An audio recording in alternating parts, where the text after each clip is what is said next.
Salón de Arte Textil en pequeño y mediano formato. El salón es una convocatoria anual de la que participan artistas tanto nacionales como extranjeros, organizada por la Asociación de Amigos y el Museo, y está instalado en el panorama cultural argentino y crece año a año con una alta participación de artistas y propuestas que renuevan y amplían lo que es el campo artístico y textil. La persona que se acerque va a poder encontrar en las obras seleccionadas y premiadas un universo diverso de técnicas que combinan lo que es lo tradicional con lo experimental y materiales orgánicos, inorgánicos o sintéticos, y que son en su conjunto un muestrario de texturas, volumen y color. Pueden ver esto en el Museo de Arte Popular José Hernández, ubicado en Avenida Libertador al 2373. Por otra parte tenemos Señales de América, el legado contemporáneo de nuestros ancestros, y la exposición surge de una extensa investigación del artista argentino Pablo Madrid, quien ha realizado un estudio sobre el arte latinoamericano, profundizando en lo que es Argentina, Chile, Bolivia y Perú, y se materializa en un proceso creativo con obras que combinan materiales y técnicas tradicionales recuperadas como novedosas, síntesis de la cosmovisión de los pueblos americanos. Y en este repertorio artístico contemporáneo prevalece lo que es el valor de la transmisión oral de saberes ancestrales, de ritos y ceremonias presentes en el mundo andino. Y en esta línea reflexionan también, y con un lenguaje propio, las artistas invitadas Elsa Mareque y Viviana Paz en pintura y técnica mixta. Sus obras se amalgaman en el itinerario visual y sensorial que propone Pablo Madrid. Además, la muestra homenajea a Alfredo Jacuzzi, gran referente plástico comprometido con el legado ancestral y cuya colección forma parte del patrimonio del Museo Perlotti. Así que pueden acercarse a ver esta exhibición en el Museo de Esculturas Luis Perlotti en Pujol 644. En Estados Unidos continúa la turbulencia política tras el intento de asesinato contra el expresidente y candidato del Partido Republicano, Donald Trump, ocurrido días atrás en el estado de Pensilvania. Trump eligió a su candidato a la vicepresidencia. Se trata de J.D. Vance, senador ultraconservador de Ohio, de 39 años de edad. Mientras tanto, el actual presidente y por ahora candidato del Partido Demócrata, Joe Biden, dejó entrever la posibilidad de que dé un paso al costado en la carrera presidencial si tuviera un problema médico, según dijo textualmente en una entrevista con el medio BET. Juicio por Tehuel. Ramos ejercía violencia de género y sentía bronca hacia personas LGBT. En el primer día del juicio por la desaparición de Tehuel declararon su madre, novia, vecinos y una expareja de Luis Ramos. Varios pidieron que el acusado no estuviera presente en la sala por temor a represalias. El juicio por la desaparición de Tehuel de la Torre empezó en el Tribunal Oral Criminal número 2 de La Plata y seguirá hasta el 26 de julio. Frente al edificio del Poder Judicial, el activismo, que tuvo un rol crucial para poner en agenda el juicio que se venía postergando, convocó a acompañar la jornada con radio abierta y actividades a lo largo de las 2 semanas de audiencias que implica la investigación contra Luis Alberto Ramos. Ramos es el único procesado en este juicio que contará con el testimonio de 90 testigos. Se lo acusa de ser coautor de homicidio agravado por odio a la orientación sexual e identidad de género, es decir, transodio. El otro imputado, Oscar Montes, tendrá un juicio por jurados que aún no tiene fecha. En este juicio, la querella representa a la madre de Tehuel, Norma Nahualcurá, que el lunes fue la primera testigo en declarar. Le siguió Michelle, la novia que convivía con Tehuel, y un hijito de ella en la casa de Norma al momento de su desaparición, el 11 de marzo de 2021. Ella, igual que otros testigos, pidió declarar sin Ramos en la sala, aunque no se les concedió esa opción a todos los que la pidieron, alegando miedo a represalias. Bueno, esas fueron nuestras columnas de este bloque. Le agradecemos nuevamente a nuestros columnistas del noticiero. Pero ahora tenemos una entrevista con Cecilia Moccia, no sé bien cómo se pronuncia, prosecretaria de prensa de la Asociación del Personal Aeronáutico. Hola Cecilia, no sé si me escuchás. Sí, yo te escucho. ¿Qué tal, Lara? Buenos días. Buenos días. Bueno, quería preguntarte sobre, bueno, principalmente sobre una nota que habla de retiros voluntarios en aerolíneas argentinas. ¿Cómo es esta situación? ¿Nos querés comentar un poco? Sí, claro. El programa de retiros voluntarios que se lanzó hace pocos días es como la segunda parte de esta voluntad que tiene la empresa. El primer programa, llamarlo programa de retiros voluntarios es medio espantoso, porque en realidad son despidos encubiertos, pero así lo llama la empresa. Hubo un primer programa a principio de año para el cual no se anotaron ni 200 trabajadores. eh, en esta oportunidad no tenemos el número, porque eso lo maneja la empresa, de cuántos trabajadores están interesados, pero bueno, este segundo plan tiene la diferencia de que hay dinero que, por lo que salió en los medios, bajó directamente del Fondo Monetario para poder reducir personal. Y obviamente esto tiene consonancia con las medidas de desregulación que se están aplicando a nivel nacional. Quería preguntarte también con respecto a aerolíneas. Se habla mucho de una posible privatización de aerolíneas argentinas. ¿Esto lo ves factible? Y mirá, la intención de este gobierno es clara desde la campaña electoral, Mm.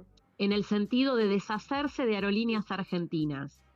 En cuanto a privatizarla, quisieron hacerlo desde el inicio, intentaron hacer algunas desregulaciones ya desde el DNU 70 del 2023, tan cuestionado. Luego la incluyeron en la ley ómnibus que se cayó en el Congreso. Por último, la incluyeron en la ley bases y tampoco llegó a ningún lado por negociaciones con senadores y gobernadores por el interés que representa aerolíneas para el interior del país. Entonces tampoco se pudo dejar aerolíneas en la lista de empresas privatizables, además de la visibilización que realizaron las y los trabajadores aeronáuticos, sobre todo los de APA, que toda la previa a la ley bases realizaron conferencias de prensa y actividades en todos los aeropuertos del país. Eso contribuyó a generar una unidad con el resto de los trabajadores afectados con este gobierno y solidificó los vínculos con algunos diputados y senadores que estaban a favor del sostenimiento de la aerolínea de bandera. Bueno, no entró en la ley bases, pero por supuesto que sigue esta intención de deshacerse de aerolíneas argentinas. El tema de la privatización siempre es una posibilidad, pero ¿qué pasa? En un mercado totalmente desregulado, en donde vos y yo mañana podemos inscribir una sociedad con un capital mínimo y solicitar rutas aéreas sin estar sujetas a ningún tipo de contralor por parte del Estado, me parece que a vos y a mí nos va a convenir más generar una empresa desde cero que comprarnos el problema de aerolíneas con todo lo que significa. Entonces, me parece que la privatización pierde un poco de interés. Lo que va a ocurrir probablemente es el desguace de la empresa, el achique, como ya ocurrió con otras privatizaciones. Me refiero específicamente a esto de los retiros voluntarios, a despidos directos de personal, al cortar rutas aéreas, como ya la empresa lo hizo, por ejemplo, la de Nueva York, que apenas la dio de baja aerolíneas porque supuestamente daba pérdidas. El secretario de Turismo se las otorgó a Delta y American esas frecuencias, que para estas empresas sí son rutas rentables, algo inexplicable, digamos, el fondo de eso es una cuestión política. Entonces, sabemos que esa intención está, qué forma va a tomar, y probablemente se parezca mucho a las privatizaciones de los 90 y probablemente sean el mismo fracaso que las anteriores privatizaciones. Ya que hablamos de desregulación, quería preguntarte por una declaración del vocero presidencial Adorni, donde dice: la desregulación del mercado aéreo va a generar más conectividad y nuevas rutas a precios más accesibles. ¿Por qué crees que dice esto? ¿Esto tiene algún tipo de fundamento? ¿Es así o es una suposición de él? Eh, el tema de la conectividad hoy en la Argentina está garantizado solamente por aerolíneas argentinas. ¿Qué significa conectividad? Que las principales ciudades de todas nuestras provincias estén conectadas por lo menos con un aeropuerto y desde ese aeropuerto puedan acceder al corredor federal de la Argentina como mínimo y desde determinadas bases conectar con el exterior. Conectividad no es ni más ni menos que eso. Significa la integración regional, el desarrollo regional, las economías de las provincias, eso significa conectividad. Hoy Aerolíneas eso lo está garantizando. Yo te voy a dar el ejemplo de otras aerolíneas radicadas en la Argentina junto con el macrismo, como son Flybondi y JetSmart, que son las únicas dos que siguieron vivas de todas las aerolíneas que aparecieron con la revolución de los aviones, que desaparecieron la mayoría en menos de 2 años, porque tenían el mismo principio, la privatización de las rutas aéreas, la liberación de los cielos, y solamente 2 líneas aéreas vuelan. Entre las 2 aerolíneas tienen otorgadas más de 200 rutas. ¿Por qué no las hacen? Y bueno, porque eligen solamente ir a los destinos rentables. ¿Qué es un destino rentable? Y un destino turístico, como por ejemplo el Calafate en plena temporada, o Iguazú, cuando las cataratas tienen agua. Entonces, esos destinos tienen una ocupación plena de asientos y reditúan mucho más dinero que ir, por ejemplo, a un destino como Formosa o Resistencia, que son destinos que Aerolíneas tiene que cumplir por una cuestión política y de conectividad, no así estas empresas que no tienen esta exigencia, entonces aunque tengan otorgadas esas rutas, no las realizan. ¿Me entendés la diferencia? Entonces, ¿cuándo hay conectividad y cuándo la conectividad se pierde? Y bueno, si no hay una política aérea que así lo establezca, el mercado, las empresas que participan en el mercado, lo que esperan son ganancias, no quieren trabajar a pérdidas. Entonces, bueno, eso es lo que te puedo decir respecto a esos comentarios. Y me quedó una segunda parte, porque vos mencionaste, además de la conectividad, ¿qué más Nuevas decía? rutas a precios más accesibles. El tema de los precios más accesibles tiene que ver con el dumping. ¿Qué es el dumping? Es una práctica de comercio desleal que vos realizás cuando tenés lo que se dice una espalda financiera. Vos podés trabajar, ponele que a vos te interese el mercado de, no sé, de vender productos dietéticos y vos tenés, querés vender nueces, perdóname que lo diga así en bruto por ahí, No, pero está bien. es tan como eso, vos querés vender nueces y Sí. vos tenés árboles de nueces, tenés un montón de nogales y tenés armado todo un proceso de cómo juntar las nueces para meterlas en el mercado, y podés juntar toneladas de nueces. Entonces, en lugar de elegir un canal de distribución que ya exista, las empezás a vender vos de manera directa. Entonces, para ganar el mercado, una de las prácticas desleales más conocidas es venderlas por debajo del precio del mercado. Y vos lo podés hacer porque tenés eso, espalda financiera, tenés estructura, como tienen estas compañías low cost que ya operan en nuestro mercado.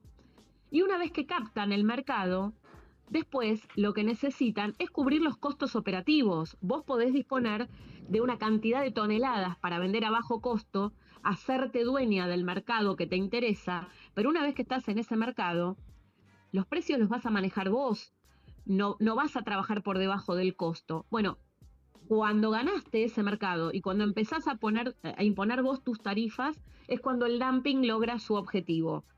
Empezás a monopolizar u oligopolizar el mercado y se acabaron los precios bajos. Así funciona esta cuestión de que se esconde detrás de los llamados precios accesibles. Clarísimo. Muchas gracias, Cecilia. No, gracias a ustedes. Quedo a disposición. Dale, muchas gracias. Te despedimos y te agradecemos abrazo. por tu tiempo. Un abrazo a vos también. A ustedes. Adiós. Adiós. Ahora vamos a pasar a otra columna de este noticiero, que esta vez no es de manera virtual, sino que es de manera presencial. Me refiero a que ya está sentada a mi lado y ahora sí la pueden ver. Ahora sí. La señorita Victoria Duclos. ¿Cómo estás, Vicky? ¿Cómo estás, Lara? Bueno, gracias. compartir una mesa de Noti una vez más. El receso invernal permite que esté acá el día de hoy para contar algunas novedades que tienen que ver con el cine en nuestro país, o ya no en nuestro país, porque, por ejemplo, una de las últimas noticias, que en realidad ya se había confirmado durante el Festival de Cannes, es que Ventana Sur, ahora vamos a explicar qué es, deja de estar en Buenos Aires como sede, por lo menos por este año, y se traslada a Montevideo. Hay varias cosas para aclarar de esta cuestión. Por un lado, es que Ventana Sur es un mercado audiovisual. Un mercado audiovisual implica un montón de movimiento de distintos agentes de la industria audiovisual que comercializan o hacen acuerdos que son comerciales para la producción, distribución, exhibición de películas a futuro, ¿no? A los próximos años, más cercanos, mediano y largo plazo también. Este mercado se había consolidado como el mercado más importante de Latinoamérica y es desde hace 15 años que su sede era Buenos Aires y se creó hace 15 años, es decir, éramos la sede por excelencia de ese evento. Y lo cierto es que a comienzos de la gestión de Carlos Pirovano, que es el nuevo presidente del Inca, se había deslizado en las primeras reuniones que tenía que no iban a hacer inversiones ni Festival de Mar del Plata ni Ventana Sur, ¿no? Eso había sido como la primera bajada tajante de si no consiguen la plata que necesitan, no se harán. Después todo esto se fue ablandando un poco con el tiempo. Bueno, hoy ya vamos a hablar un poquitito también del Festival de Mar del Plata. Pero lo que tiene que ver estrictamente con Ventana Sur terminó confirmándose de esa manera, que es que se iba a trasladar ese evento a Uruguay para que el Inca, que es uno de sus 3 organizadores, porque la Agencia de Cine y Audiovisual del Uruguay también es una de las organizadoras, junto a Marché du Film del Festival de Cannes. Entre ellos 3 coordinan este evento, pero bueno, si no hay inversión y predisposición del Inca y además hay una fuerte crisis en la industria audiovisual local, bueno, este evento indefectiblemente se traslada a nuestro país vecino de Uruguay.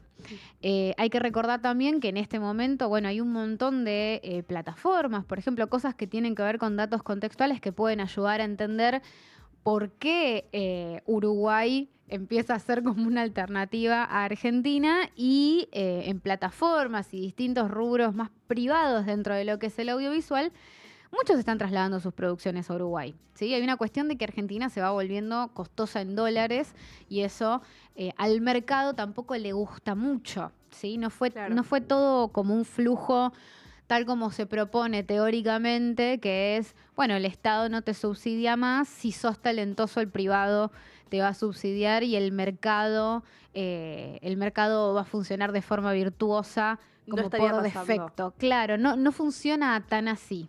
Claro.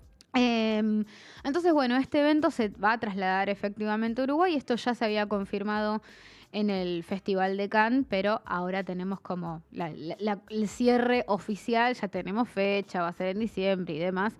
Así que bueno, hay algunas cosas para mencionar sobre esto antes de pasar a lo que es Mar del Plata, es que muchas de las cosas que se pierden no siempre son tan fáciles de recuperar, ¿sí? Nosotros podemos pensar y ser optimistas que quizás, bueno, se pueda hacer una alternancia entre Uruguay y Argentina, ¿no? Claro. Decir, bueno, este año se hace en Uruguay, el año que viene vuelve, pero a ciencia cierta eso no está sabido y no sabemos, puede ser también dentro de 5 años, dentro de 10, depende de un montón de circunstancias. Y eso también nos lleva a otros rubros, como por ejemplo el Festival de Cine de Mar del Plata, que también está involucrado en todo este discurso de, bueno, grandes eventos locales que el Inca no tenía más ganas de financiar o de acompañar con grueso financiamiento y que decía, bueno, arréglenselas de forma privada. Hubo novedades del Festival de Mar del Plata últimamente. Lo último que supimos es que el presidente del festival, que era Fernando Juan Lima, renunció a su función y dentro de su renuncia habló de demasiadas cosas que no estaban compartiendo con la nueva gestión. Esto fue como medio una incógnita de qué significaba exactamente. Además, paralelamente hubo algunos comunicados o exposiciones de otras personas de la industria que decían que en centros culturales nacionales había una bajada de línea muy dura en cuanto a qué contenidos se pueden exhibir y cuáles no. Estaba circulando inclusive una lista que inclusive se podría comentar, pero que, por ejemplo, no sé, no podía haber programaciones audiovisuales en centros culturales nacionales que tuvieran que ver con cuestiones LGBT, con cuestiones de feminismos, críticas a la última dictadura. Digo, empezó a circular eso y uno podía empezar a unir puntos y decir, bueno, si todo esto está pasando en la misma semana, puede ser que tenga algo que ver. Claro. Efectivamente, en las últimas horas, Fernando Juan Lima, que había estado sin dar declaraciones en medios públicos, en medios, mejor dicho, más que medios públicos, ahora sí salió a hablar. Yo creo que se dio como una especie de margen para ver qué tanto iba a empujar su renuncia a otras cuestiones, porque en las primeras horas se barajaron posibilidades de que hubiera muchísimo movimiento dentro del festival. Igual todavía la semana no terminó, las noticias en general más extremas suelen venir los jueves y los viernes, así que todavía estamos como a tiempo de que haya un movimiento más de cara a las próximas semanas, pero digamos, todavía estamos como en una especie de reacción inmediata a lo que sucedió con Lima. En los primeros días después no sucedió más, aunque se esperaba que podía haber más renuncias y qué sé yo. Pero lo cierto es que ahora sí Lima habló y dijo que había cosas que no compartían y que eran como inadmisibles. Que las cosas que sí podían admitir, aunque no estuvieran de acuerdo, tenían que ver con recortes presupuestarios. Es decir, mira, Lara, este festival que lo hacíamos entre 800 personas, ahora lo vamos a tener que hacer con 100. Y que vos digas, esto no es posible, es inviable, va a salir mal, pero lo tratamos de hacer porque es tu decisión política. Ahora, lo que dice Juan Lima, que no era parte de lo que él estaba dispuesto a ceder, era que la decisión de la programación y de los jurados a elegir para que formen parte del festival, es decir, las películas y los jurados, iban a estar decididos por el Instituto Nacional de Cine y Artes Audiovisuales, es decir, por Carlos Pirovano o por quien él decida que metería mano en eso. Claro. Eso sería como lo más grave a este momento de cara al Festival de Mar del Plata, que sería en noviembre, porque bueno, estaríamos hablando de que si Fernando Juan Lima da un paso al costado porque no quiere ceder a que el Instituto de Cine meta mano en la programación, bueno, entonces ahora ¿qué es lo que va a pasar? Digo, se corre como la piedra en el camino y van a poder armar una programación de una especie, no sé, de festival libertario, digo. No sabe, exacto, pero ahí no sabemos qué es lo que va a pasar. Todavía, de hecho, faltaría que nombren un reemplazo para este nombre de presidente del Festival de Mar del Plata. Todavía eso no está. Recordemos que estamos muy cerca del evento. Quizás para las personas que no conocen de este tipo de eventos, de festivales de cine y demás, digan, bueno, estamos en julio y el festival es en noviembre. Bueno, no pasa nada, ¿no? Cambian de titular y listo. Y en realidad no es tan así, digamos. Hacer cambios tan fuertes en este momento es casi como hacerlos en el medio del festival. Ya la gente está trabajando hace mucho tiempo, hace muchas semanas, con la programación. Entonces este es un momento avanzado del año para hacer este tipo de movidas. Por eso también se había puesto un ojo en decir, ¿qué pasa si empiezan a renunciar más personas? ¿Qué pasa si la salida de Fernando Juan Lima arrastra una salida mayor de programadores, de dirección artística, de productores del festival? Digo, ¿qué pasa si eso sucede? Hasta el momento no sucedió, así que estaría por verse cómo rearman y reorganizan esta estructura, pero en principio seguiría adelante el festival. En un momento se llegó hasta a poner en duda que pudiera hacerse. Bueno, en principio esas son las novedades. Claro.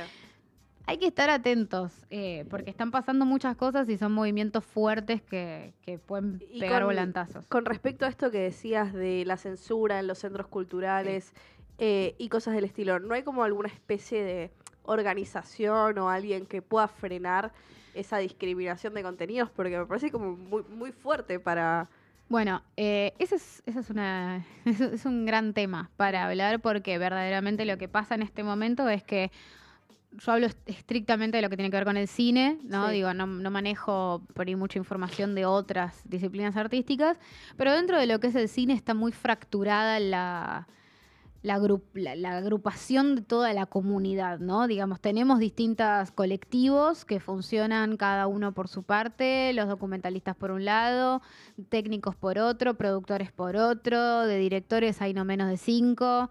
Y todas estas organizaciones están funcionando de una forma fracturada.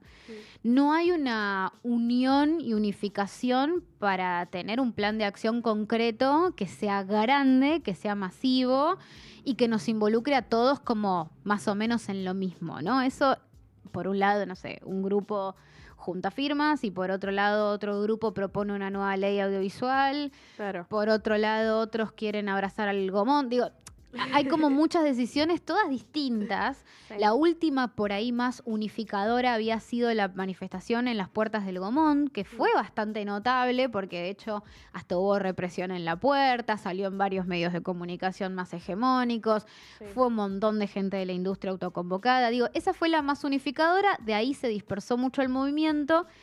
Y algo que pasa también, y esto no es fácil de decidir también qué se hace frente a este tipo de decisiones, es que en este gobierno nos está demostrando que no hay costo político a pagar, ¿no? Entonces, cuando a lo que uno estaba acostumbrado es que si vos como gobierno no estabas haciendo películas, por ejemplo, alguien te acusaba y te exponía de no estar haciendo películas, por ende tenías que renunciar o tratar de justificar lo que estabas haciendo. Ahora, si la respuesta ante que te expongan que no estás haciendo películas es decir, sí, claro, yo no voy a hacer ninguna película porque no me interesa, porque creo que son todos unos chorros zurdos empobrecedores, ¿qué haces? ¿No? Digo, es como ellos legitiman su propia gestión. Entonces es muy difícil. Antes echar personas tenía costo político, no estaba bien visto públicamente echar gente. Hoy es parte de la gestión. Sí, es algo que mismo la gente festeja, como, mirá, echaron a 100 personas, Exacto, buenísimo. nuevo récord, ¿no? Claro. Digo, entonces es un contexto muy difícil y más allá de que yo noto esta fractura entre las comunidades del cine, también es cierto que es muy difícil avanzar contra gente que no le da pudor lo que antes a cualquier persona le hubiese costado su cargo. Entonces, bueno, estamos en un momento verdaderamente complejo. Bueno, Vicky, muchas gracias. No, gracias a ustedes y espero volver con mejores noticias, como decía Ale ahí hace Sí, un la verdad rato. que no me ha tocado dar muy buenas noticias Hoy- desde que empecé en el noticiero. La verdad que creo que las puedo contar con las palmas de una mano. Y bueno, ¿qué se le va a hacer? Pero bueno, hay algo también un poco divertido, ¿no? Que todo sea triste. Más divertido capaz que dar buenas noticias. Más entretenido. Un poco más entretenido. Bueno, yo ahora me despido, pero igual voy a volver con más noticiero. Los dejo con una canción y ya volvemos.